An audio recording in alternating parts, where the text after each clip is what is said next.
चलिए, good morning class. आज हम आपको दोबारा से जो कुछ मेंसुरेशन का जो चैप्टर हमने शुरू किया था उसमें कुछ सवाल अभी रह गए हैं, उनको हम हल करवा रहे हैं। तो समझिए, देखिए जो सवाल है आपका,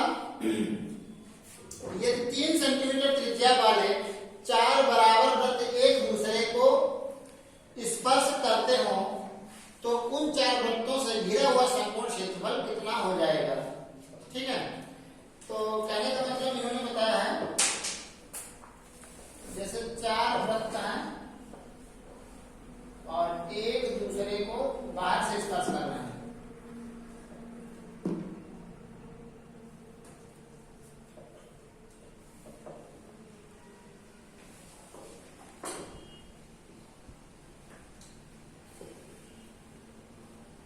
ठीक है, तो ये जो है वृत्त समान है, वृत्त चारों वृत्त क्या है, समान।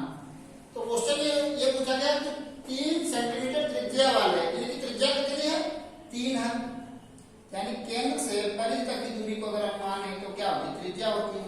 यहाँ भी इस केंद्र से इस परिधि तक की दूरी को क्या कहेंगे, त्रिज्या कहेंगे। तो यहाँ से इस केंद्र तक की दूरी को भी त्रिज्या कहेंगे और इधर भी त्रिज्या ही ये हो जाएगी। ऐसे ही सभी चारों वृत्तों में क्या करेंगे, हम त्रिज्या की देखेंगे। तो इधर भी 3 सेंटीमीटर, इधर भी 3 सेंटीमीटर, इधर भी 3 सेंटीमीटर और इधर भी 3 सेंटीमीटर। अब इन्होंने बताया है कि 4 बराबर के वृत्त, यानी 1 2 3 और ये 4 बराबर के वृत्त एक दूसरे को स्पर्श करते हैं और उन चारों वृत्तों से घिरा हुआ क्षेत्रफल ज्ञात करना है। तो हम क्या करेंगे, ये इनकी त्रिज्या 3 सेंटीमीटर है, हमने मिला लिया इनकी त्रिज्याओं को और उसके बाद में क्या किया, हमने ये जो शेष आकृति जो एक वर्ग बन गया, वर्ग के बाहर की आकृति है उसको हम क्या करते हैं, मिटा देते हैं। और अब हमसे पूछा क्या गया है, जो ये जो वृत्त थे, वृत्त से ये घिरा हुआ क्षेत्रफल ये वाला, इसका क्षेत्रफल पूछा गया, इसका ये क्षेत्रफल कितना होगा। तो क्या करेंगे, देखेंगे 3 सेंटीमीटर यहाँ तक, यहाँ से यहाँ तक की दूरी है और इधर भी, तो 3 और 3 कितना हो गया, 6 सेंटीमीटर, 6 सेंटीमीटर इधर, 6 सेंटीमीटर इधर, 6 सेंटीमीटर, यानी चारों दिशाओं में कितनी हो गई, 6 सेंटीमीटर। और अगर किसी भी चतुर्भुज की आकृति, चतुर्भुज की सभी भुजाएं बराबर होती तो वो क्या होता है, वर्ग होता है। तो हम क्या करेंगे, हमको ये एरिया कैसे निकल के आएगा, हम देखेंगे कि किसी एक वृत्त का ये जो है 1/4 भाग वर्ग के अंदर है, सेम 1/4 ये है, 1/4 ये है और 1/4 ये है, 1/4 ये। तो कुल कितने 4/4 हो गए, तो 4/4 का मतलब पूरा एक वृत्त वर्ग के अंदर हो गया। अब वृत्त पूरा वर्ग के अंदर हो गया तो हम क्या करेंगे, ये शेष आकृति का क्षेत्रफल निकालने के लिए पूरे वर्ग का क्षेत्रफल निकालेंगे, उसके बाद में हम एक वृत्त का क्षेत्रफल घटा देंगे, आपका जो एरिया है बीच में निकल के आ जाएगा। देखिए, माना वृत्त की त्रिज्या बराबर 3 सेंटीमीटर तथा वर्ग की भुजा बराबर 2 गुणे 3, क्योंकि वर्ग की जो भुजा होगी वो एक वृत्त का व्यास हो जाएगा, तो 6 सेंटीमीटर, या ऐसे कह सकते हैं 3 सेंटीमीटर प्लस 3 सेंटीमीटर। तब शेष भाग का क्षेत्रफल हो जाएगा पूरे वर्ग के क्षेत्रफल से हम एक वृत्त का क्षेत्रफल घटा देंगे, यानी वर्ग का क्षेत्रफल माइनस वृत्त का क्षेत्रफल। तो वर्ग का क्षेत्रफल यानी कितना हो जाएगा, वर्ग का क्षेत्रफल आपको याद होगा, फार्मूला होता है भुजा स्क्वायर, भुजा वर्ग की कितनी है 6 सेंटीमीटर, तो 6 का कर देंगे हम स्क्वायर, माइनस वृत्त का क्षेत्रफल पाई आर स्क्वायर सूत्र होता है, तो पाई आर कितनी है इसकी 3 सेंटीमीटर, 3 का स्क्वायर, तो इतना हो गया 36 माइनस 3 किया 9 पाई। अब यहाँ से क्या कर सकते हैं, 9 कॉमन ले लेंगे तो 9 बाहर आ जाएगा, तो 9 × 36, 4 माइनस पाई सेंटीमीटर स्क्वायर, ये आपका क्षेत्रफल हो गया है इस बीच में रिक्त स्थान का। ठीक है, जो ये साइडेड करके हमने बना दिया, इसका क्षेत्रफल ये हो जाएगा। तो ऐसे सवाल को हम ऐसे कर लेंगे। देखिए ये नेक्स्ट सवाल है, इसके आगे क्वेश्चन में पूछा गया है एक वर्ग के अंतःवृत्त तथा परिवृत्त के क्षेत्रफलों का अनुपात कितना होगा। क्वेश्चन में पूछा गया है एक वर्ग क्या होता है, जिसकी सभी भुजाएं बराबर होती हैं, ऐसा चतुर्भुज। तो हम बना लेंगे, ठीक है, या थोड़ा सा बड़ा बनाते हैं।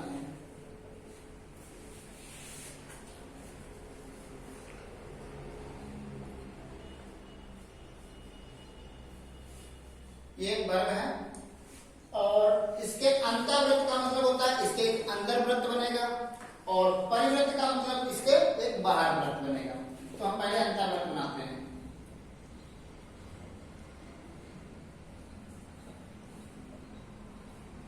ठीक है, उसके बाद में सेम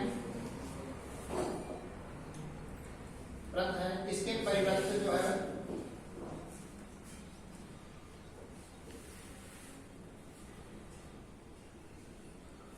ये वृत्त है। तो इनके क्षेत्रफलों का अनुपात पूछा गया है। देखिए कोई भी वर्ग हो, वर्ग की भुजा कितनी होती है, समान सभी भुजाएं होती हैं। तो हम इसकी भुजा मान लेते हैं, माना वर्ग की भुजा ए। तो भुजाएं तो सभी क्या होंगी, बराबर होंगी। और अंतःवृत्त, अब हम क्या करेंगे, जैसे ध्यान दीजिए, हम यहां से इनके स्पर्श बिंदुओं को अगर मिला देते हैं अंतःवृत्त के, तो वो क्या बनता है, एक व्यास बन जाता है। क्योंकि वृत्त के अंदर क्या होता है, व्यास हो जाता है। वृत्त की सबसे बड़ी जीवा क्या होती है, व्यास होती है, और उसका आधा त्रिज्या होती है। तो यहां से अगर हम देखें, यहाँ पे क्या है आपका O यानी कि केंद्र है इस वृत्त का। तो यहाँ से परिध तक की दूरी को क्या कहा जाता है, त्रिज्या कहा जाता है। तो ये कितना हो जाएगा, यानी जितनी दूरी है उतनी ही ये है, यानी ये भुजा इतनी कितनी है, ए। ये भी क्या होगा, ये हो जाएगा। तो इसका आधा यानी a/2, और a/2 क्या कहलाएगा, अंतःवृत्त की त्रिज्या। तो हम इसको r1 से प्रदर्शित कर लेंगे, r1 बराबर कितना हो जाएगा, a/2। सेम अब हमको क्या करना है, यानी अंतःवृत्त की त्रिज्या ज्ञात कर ली, अब हमको परिवृत्त की त्रिज्या भी ज्ञात करनी है। अब देखिए कोई भी वृत्त उसका एक क्या होता है, केंद्र होता है। यहाँ पर क्या करेंगे, हम शीर्षों को मिलाएंगे। शीर्षों को मिलाने पे यानी आमने सामने के शीर्षों को मिलाएंगे तो क्या होता है, एक विकर्ण बन जाता है। जो विकर्ण होता है उसका फार्मूला होता है, यहाँ पर हम क्या करेंगे, R2 बराबर हो जाएगा किसी भी विकर्ण का जो वर्ग का जो विकर्ण होता है उसका सूत्र क्या होता है, वर्ग का विकर्ण बराबर a/√2, ये होता है फार्मूला। तो यहां से यहां तक क्या है, विकर्ण है। इसका अगर हम आधा करेंगे तो क्या हो जाएगी, त्रिज्या हो जाएगी a/√2/2, आधा कर दिया। तो यहां पर क्या करेंगे, a√2 से इसको 2 को डिवाइड करेंगे तो क्या आ जाएगा, /√2। तो ये क्या हो जाएगा आपका R2, यानी परिवृत्त की त्रिज्या R2 है और अंतःवृत्त की त्रिज्या R1 है।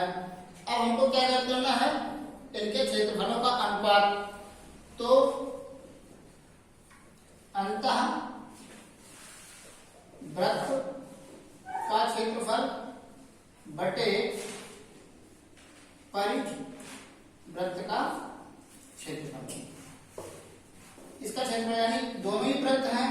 तो πr1² बटे में πr2², पाई से पाई कट जाएगा। r1 की वैल्यू जो है कितनी है, a/2, इसका स्क्वायर करना पड़ेगा, और बटे में r2 की वैल्यू कितनी है, a/√2, इसका स्क्वायर करना पड़ेगा। तो हल करने में क्या आ जाएगा, a²/4 और नीचे a²/2, a² से a² कट जाएगा, ये पलट के ऊपर आ जाएगा। तो 2/4, 2 × 2, 2 × 2 4, यानी 1:2, ये आपका आंसर हो जाएगा।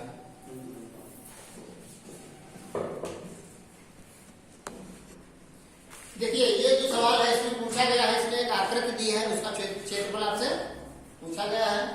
दिए गए चित्र की आकृति का क्षेत्रफल ज्ञात करें। ये आकृति है, ये त्रिभुज के आकार की है। हम इसका क्षेत्रफल कैसे ज्ञात करते हैं, देखो हमें नहीं पता ये कितनी भुजाएं कितनी है, लेकिन ये इसकी ऊंचाई दी है, यानी यहाँ से और इसके आधार तक की ऊंचाई दी है 4.5 सेंटीमीटर है, और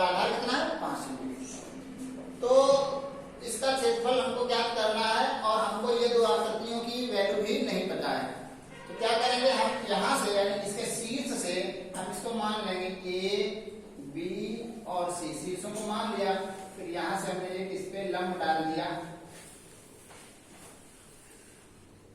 इसको हम डी से प्रदर्शित कर देंगे, ठीक है। तो अब देखेंगे कि जो 5 सेंटीमीटर जिसका आधार था वो दो भागों में डिवाइड हो गया, बराबर 2 भागों में डिवाइड हो गया, तो 2 बराबर भाग क्या कहेंगे इसको, 2.5 सेंटीमीटर इधर और 2.5 सेंटीमीटर इधर, ठीक है।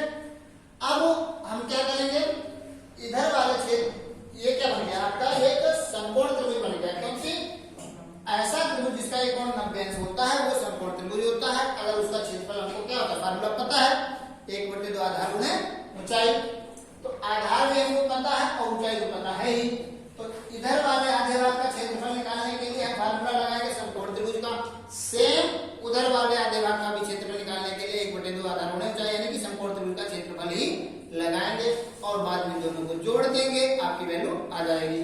देखिए तो यहां पर क्या करेंगे, ए बी डी त्रिभुज ए बी डी का क्षेत्रफल निकालने के लिए हो जाएगा समकोण त्रिभुज यानी 1/2 आधार गुणे ऊंचाई, तो आधार कितना, 1/2 आधार कितना है, यही तो होगा आधार, तो 2.5 गुणे में ऊंचाई कितनी है, ये जो ऊंचाई थी वो सेम होगी यहाँ पर यानी 4.5, ठीक है। अब क्या करना है, अब इसकी चाहो तो गुणा करा के हल कर लो या भी हम समीकरण एक लिख देते हैं, क्योंकि हमको पूरी आकृति का क्षेत्रफल निकालना है। अब त्रिभुज ए डी सी का क्षेत्रफल सेम यही फार्मूला लग जाएगा, 1/2 आधार गुणे ऊंचाई, आधार कितना है गुणे में 2.5 गुणे में ऊंचाई कितनी है 4.5, यानी दोनों की वैल्यू कितनी है सेम, और हमको पूरा यानी पूरी आकृति का क्षेत्रफल चाहिए, पूरी यानी पूरे त्रिभुज कह सकते हैं, कुल त्रिभुज ए बी सी का क्षेत्रफल हो जाएगा 1/2 गुणे में 2.5 गुणे 4.5 प्लस 1/2 गुणे में 2.5 और गुणे में 4.5।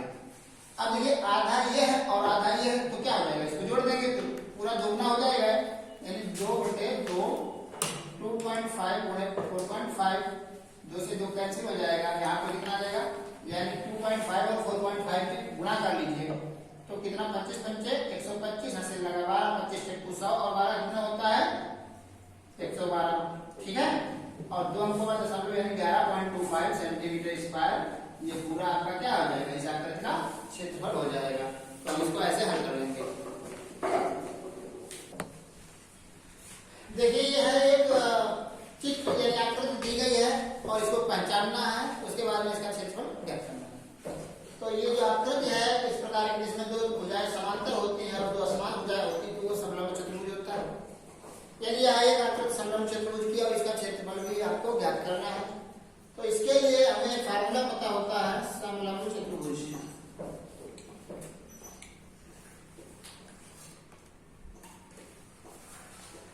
का क्षेत्रफल बराबर 1/2 समांतर भुजाओं का योग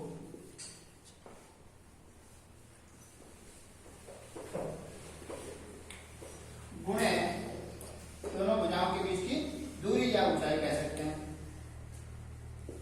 तो 1/2 समांतर भुजाएं 13 सेंटीमीटर और 11 सेंटीमीटर, तो इनको जोड़ दो और गुणे में ऊंचाई कितनी है 7, 1/2 कितना हो गया, ये 24 हो गया, 13 और 11 और गुणे में 7, तो इसको कर देंगे, 2 एकम 2 2 जाने की 12 और 82 यानी 84 सेंटीमीटर स्क्वायर इसका क्षेत्रफल हो जाएगा।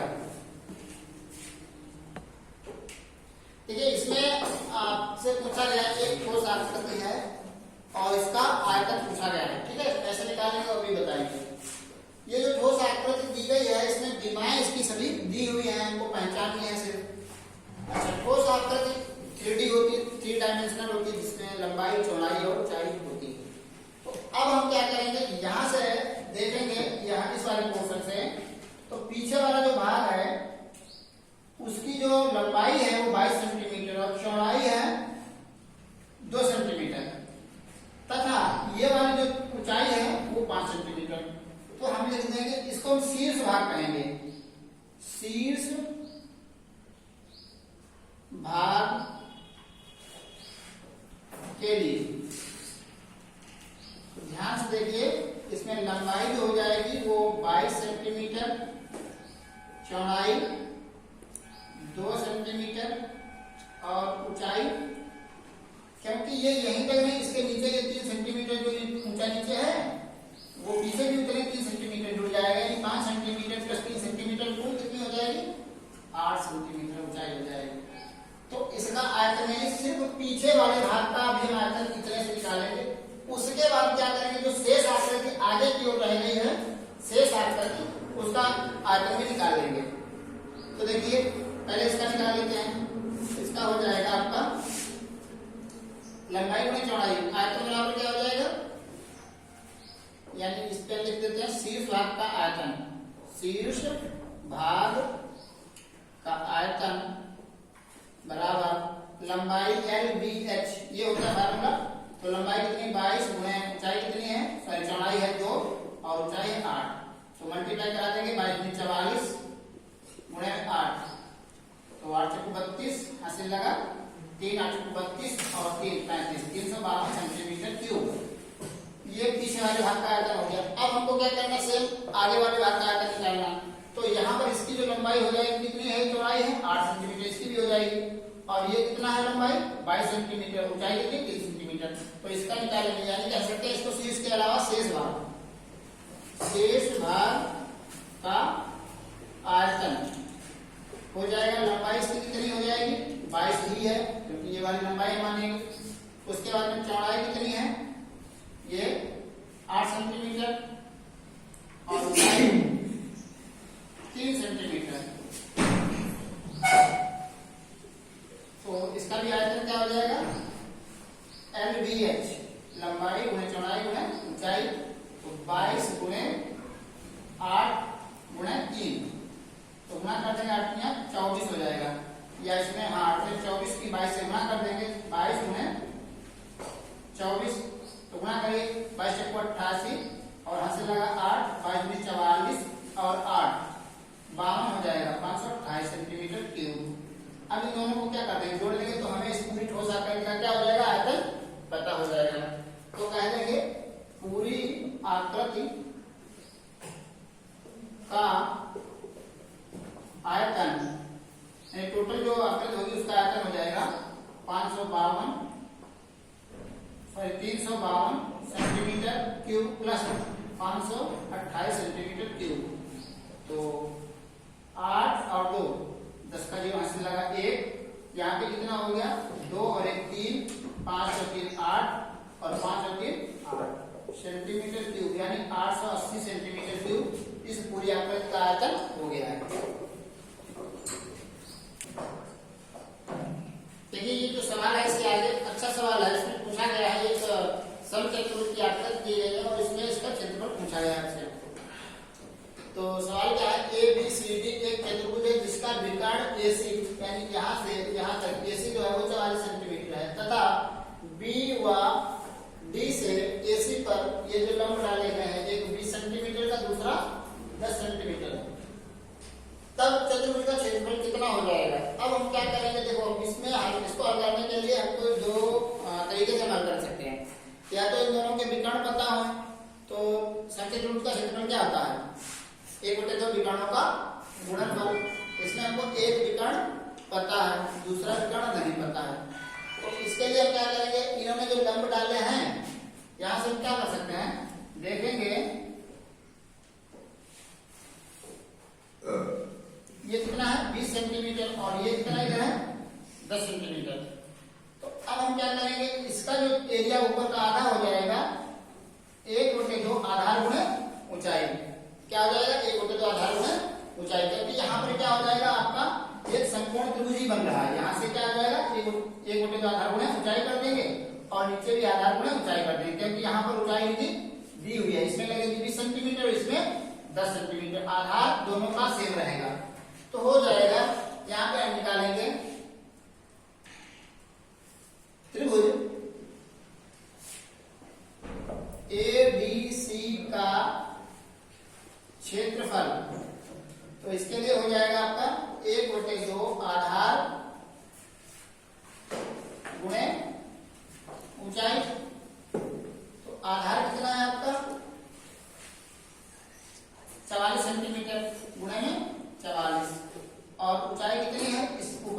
लिए 20, तो डिवाइड कर देंगे कितना हो जाएगा 22, और 22 को इससे मल्टीप्लाई करा देंगे 440 सेंटीमीटर हो जाएगा ऊपर वाले का।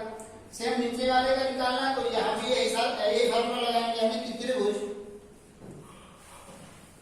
ABC का क्षेत्रफल हो जाएगा 1/2 आधार गुणे ऊंचाई। इसमें आधार तो सेम है गुणे 44 और ऊंचाई अलग है यानी कि 10, तो डिवाइड करेंगे यहाँ पे 220 हो जाएगा। कुल इस पूरी आंकड़ा यानी पूरे जो समचतुर्भुज बना है इसका क्षेत्रफल कितना हो जाएगा, तब समचतुर्भुज का क्षेत्रफल हो जाएगा 440 प्लस 220 यानी कि 660 सेंटीमीटर स्क्वायर। ये इसका हो गया क्षेत्रफल। तो हम इसको क्या किया, हमने दोनों को अलग अलग हल कर लिया।